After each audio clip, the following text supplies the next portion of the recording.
দুই হাত তুলে দোয়া করে যদি সব সমস্যার সমাধান হতো, তাহলে রাসূল সাল্লাল্লাহু আলাইহি সাল্লাম নিজে কখনো জিহাদের ময়দানে নামতেন না, মসজিদের কোণে বসে শুধু দোয়া করতেন। কাবা শরীফের ইমাম সহ মুসল্লিরা ফিলিস্তিনের জন্য দোয়া করেছে, আলহামদুলিল্লাহ, অনেক ভালো কথা।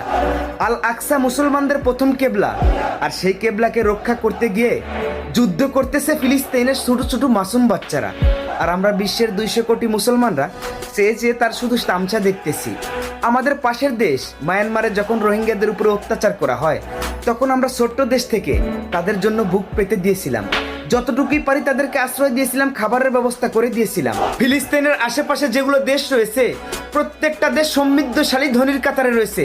তারা যদি ইচ্ছা করে ফিলিস্তিনের শিশুরা যুদ্ধে মারা যাবে, কিন্তু কখনো না খেয়ে মারা যাবে না।